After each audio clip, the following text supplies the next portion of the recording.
Hey guys, welcome to another video. This video is gonna be about One Punch Man World and my opinion if you should give the game a try or not.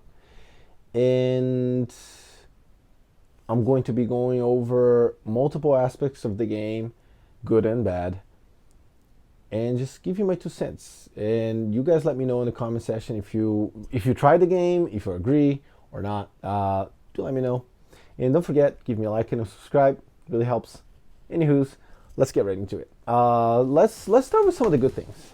So, the controls in the game, they feel actually intuitive.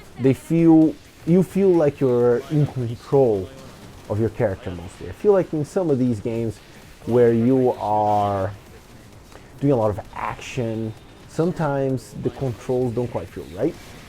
I would say for this game, it actually feels right. The dodge feature is quite nice. I feel like I'm not having to time every millisecond correctly to dodge the attacks. I feel like your characters move a good amount. The window, the time frame where you are dodging, like, makes sense. Like, it feels good, right? So that was nice. Some of the characters, they move around a lot when they're attacking, and that can potentially be overwhelming for some people because when you're attacking, you're just moving from side to side. Sometimes you move behind the character, and you didn't necessarily move your character there. It's just a lot of movement, and in my opinion, if you're not used to it, you get used to it, and it's actually kind of exciting to see your character move and do all of these action stuff. I think that's pretty good.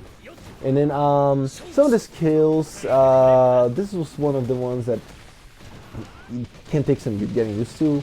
Some of the skills have slightly longer animations with or some skills that have multiple hits, and they can get a little bit confusing when they start and when they stop. So you have to get used to, okay, when do I press the button? When do I let go of the button? When do I start, moving again, right? That can get a little bit, it's a slight learning curve per character, I would say, right? Another thing was the Alt button that took a little bit of getting used to. The Alt button is on the left instead of the right. Everything else is on the right. All your skills are on the right. Your attack, your skills, and everything, that's on the right. The only thing that is on the left is the analog joystick, right? So the thing that you use to move. That's why I thought it was kind of odd to then look to the left to use an attack, right? Your special. So that was a little bit confusing, and I found that in some fights I never used it because I forgot about it, and you're not really looking at the left, you're looking at the action in the center, right? Or you're looking at your skills to see because they're refreshing, right? So you just have to remember to look back at the left to see, because there's like a counter, I guess, like it starts to count how many hits until you gain your ultimate skill, and when you gain it, you can use it at any time, right? And I would just not see it, right? I would just finish the fight sometimes without using it. The difficulty. The difficulty of the game at first seems extremely easy. It seems like you can just button mash, but at least with visual cues, it makes you feel like you should dodge. As I played the game, though, there were some stages where I failed to dodge and I was getting hit, and it took a good chunk of my health. So that's good. The difficulty, at least, is not completely easy, right? And the overall difficulty of the battle, because the difficulty is not only in you losing, the difficulty sometimes is in you not getting hit, right? So I feel like you not wanting to get hit, that difficulty is nice. Right? You feel like it is a very engaging battle, right? You feel like you can actually dodge all the attacks if you are good enough. So in some games, I feel like the attacks you can't really dodge everything. You're just gonna take a hit or two. Right? In this game, I feel like if you figure out the boss's attack pattern, you can pepper in your attacks, and then when you see an attack animation coming, you do a dodge. That was really good about this game. So that was the difficulty. The animation of this game is phenomenal. It just does such a good job in keeping you engaged on the edge of your seat. It's just like, oh my god, I want more, right? Everything just looks so flashy. The skills, all the skills, they look so significant. And the ultimate is just like, wow, right? It's just super entertaining. This the animators of this game definitely did a good job, right? The story. The cutscenes of the main storyline were amazing. It actually feels like you're watching the anime again. So I really gotta say, playing this game made me remember how awesome the anime was, and just how cool the moments were, and how funny some moments were, and it was great. I found myself laughing a lot while playing this game. And on one slightly sad thing though is because the main story is just so exciting. Whenever you switch to the less important quests, there's a huge drop in quality. Like, you can tell because the less important quests, there's no voice acting, right? It's just like dialogue that you're supposed to read, right? And it just becomes a lot less exciting and can get kind of boring for some people. When I found myself recording while playing, I just was like, no, there's no way I'm reading this stuff. I'm just skipping everything. And I skipped everything, or most of everything. And there were times where I did end up reading bits of it. And I was like, oh, okay. You know, some parts were kind of funny. The story was okay. It was not bad, even though it was the less important parts. And that then I found myself almost wishing I was reading the story, but while playing, it just wasn't going well, right? The mix between reading the story and getting engaged in the story, and then playing the game while recording a video. No one wants to sit there and just watch you read, so I was, it's kind of hard to do, right? So I just skipped all the dialogue. Let's see. Now I think. Oh, and another thing that was cool, which was kind of part of the story, is some of the side quests. Side quests. They had like those weird little mini games. They were very refreshing and delightful. By the way, that one mini game where you are trying to keep the king, the character king, from falling asleep in the movie. That was so fun. It was actually a very nice break from the regular game, and they give you rewards based on you accomplishing some of those goals. So that was really nice. That's another something that I would say is kind of positive on this game. So pretty entertaining. Now I think it's about time we start talking about some of the things that I thought were not as good. The next thing we're going to talk about is game flow. And I think that the game flow is a bit segmented, and it can feel a little bit odd. There's an open world aspect to the game where you travel around the map doing some quests, talking to NPCs. But as soon as a battle is going to trigger, it just stops that view, takes you to a menu. In that menu, then you go to like character selection, and then once you select your characters and you hit start, then it takes you to a loading screen, and then after the loading screen there is an animation, a quick introduction animation thing, and then you drop into the action part. And then you do that battle sequence, however long it lasts. And then it does another little animation. And then it goes to a results screen, and then you're out, right? Back into the open world. And I thought that I just don't like the way that works out. It just feels like they are interruptions of play.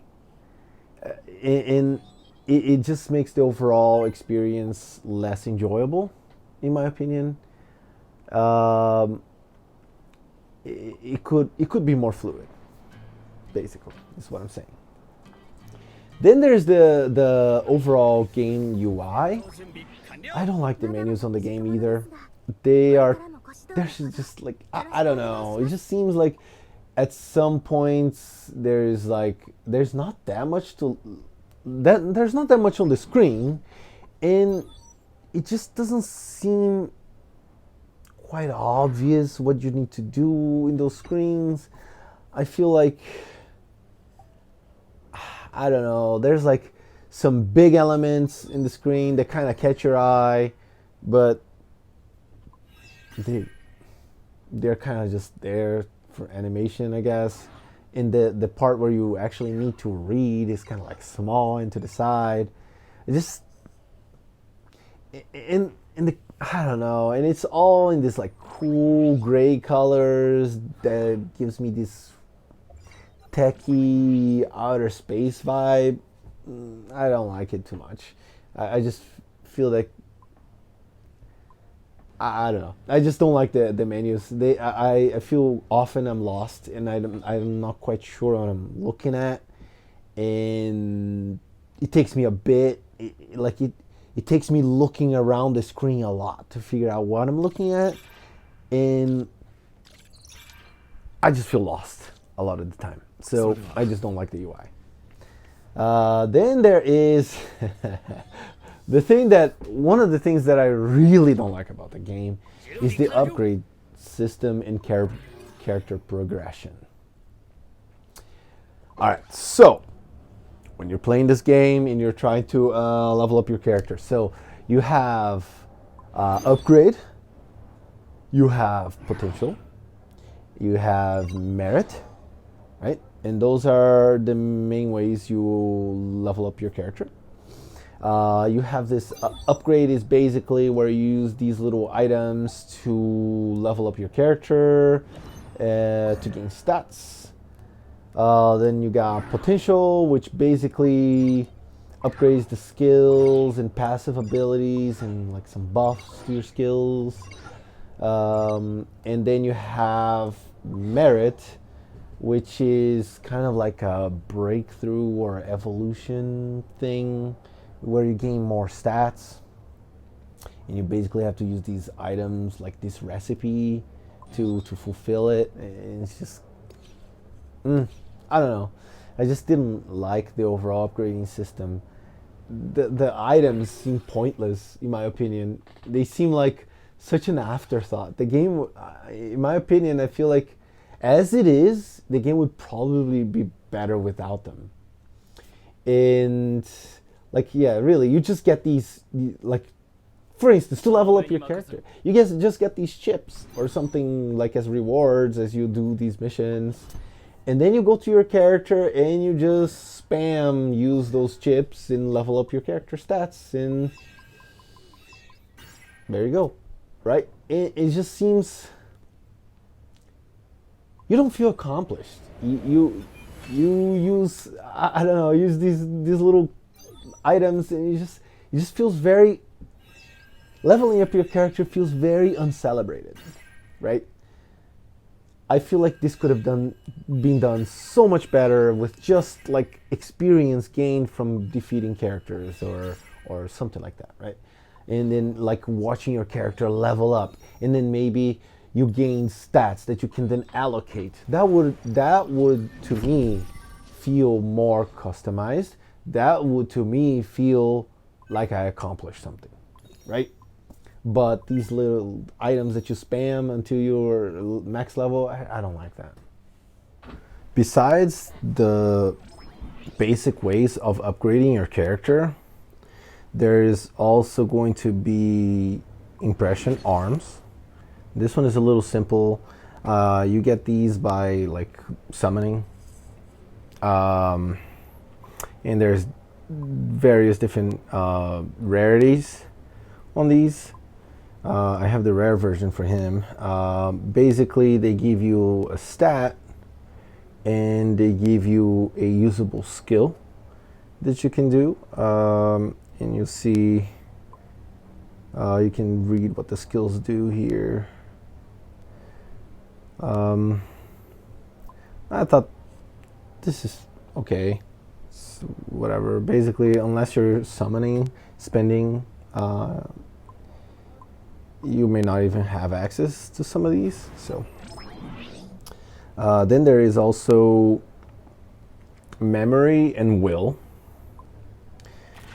And basically this is where you get to customize your character. You have these little memory chip things that give you different stats. And if you notice, there is let me see here. There is the normal one, which doesn't have any color to it. There is the green one, which I'm assuming is like rare. Then there is a blue one, which is like super rare. Then there is the purple one, which is epic, and then the yellow one, which is legendary. Those are the different rarities. And you also have a rank that goes to the memory chips, and that is basically the higher the rank, obviously you get better stats. So yeah, that's basically the main way for you to customize your characters. This is going to be the grindiest piece of the game. You just know that you're gonna have to have a lot of chips or memory chips to build your character correctly, right? So some characters need crit rate, crit damage, so you need to find the chips that are gonna give you that stat. So yeah, again, it's all right. I'm not a huge fan of the whole upgrading system. It's grindy in this game. It's the kind of game that is not the most conducive to grinding. I don't know. It just seems weird, right? In a turn-based RPG, yes, the grindy aspect, you almost expect it, but for this kind of game, I don't know, it just feels kind of odd, in my opinion. My overall impression is that they didn't pay enough attention to how the players would be feeling as they are playing their game. For instance, unlocking a new character, everything seems just available and unlocked. Like all the skills are just beautiful, and there you go, woohoo! You got the character, right? It just seems like you get no attachment to the character because you didn't work to get the character to be that awesome, right? It's just, I don't know. You just remove the pride aspect of nurturing that character to gain strength, right? So again, upgrading and character progression, pretty bad. Summoning. Now I haven't done too much summoning, all right? But I heard from a lot of people that's an issue. The summoning rates seem really bad, and just the amount of summoning that you get to do for free is very hard. Is very difficult to gain the resources to do summons and to to gain the little pieces, or not pieces, I don't know what to call them, summoning cards, I don't know. Basically, it's hard to get a temple. And when you get a temple, you're like, oh, finally I can do a temple, and you do the temple, it's disappointing because you don't get something amazing, right? And it just seems very hard for you to get a character that you are willing to invest your time in without spending money. So, all right, I think I'm ready to give my verdict on this game here, because I already went through a lot. So I would say reasons to play the game. I would have to say the overall entertainment value of the battles are phenomenal. When you pick up the game and you start playing and you do your first tutorial battle, that feels good. And they keep you engaged because that's one of the story quest lines, right? It's really good, right? So the entertainment value from playing the game, the action part where you're actually fighting, good. The story, when you're doing the story part, it just brings back memories of the awesomeness of the anime. You should take your time. If you're gonna play this game, you should take your time, allowing yourself to be invested in the story, because it can be quite fun. Just really try not to rush through it. Don't skip through all the dialogue. You'll be missing a great part of the connection you should be making with the game. If you just skip, and you try to get to the next action part, you're gonna end up being kind of how I am, right? Where I'm like, you skip, and you're just dealing with the bad menus and figuring out where to go next. I don't know. I feel like the story is part of what's good in the game, so don't skip the story, right? So if you are going to play this game, don't play this game in a rush, right? Don't be like, oh, I got a little bit of time, I'm gonna play this game. No. If you got time, play the game, right? Take your time, read through the story, get immersed. Don't just play to play, right? Which is basically what I was doing. It feels, I'm sure the experience of the game would be a lot better. So the verdict is, if you have time and you like One Punch Man, you like the story, or if you've never watched One Punch Man, play the game. Watch One Punch Man. Watch One Punch Man if you haven't watched it. It's great. And play the game, go through the story if you have time.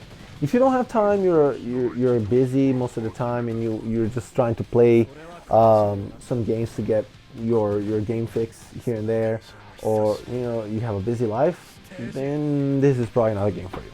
So that's the verdict. If you have a decent amount of time and you would like to play an exciting game with a decent story, you should play it. And honestly, you should be free to play. Probably. just play with the characters they give you, or they give you Genos, an SSR hero for free, or maybe you get lucky and you get the character that you want to play with one of the temples that you do get to do. If you do it that way, I think you'll probably enjoy the game. If not, then you're probably going to be spending a lot of money in the game trying to pull the characters you want to play with, right? So, but that's up to you. I feel like the game has just as much to offer to you playing with the free characters. So, well, that's going to be it for this one. Probably going to be the last One Punch Man World video I do. So, if you guys like this, please don't forget, give me a like and subscribe, and shoot me any comments on the comment section. And I'll see you guys on the next one. Bye.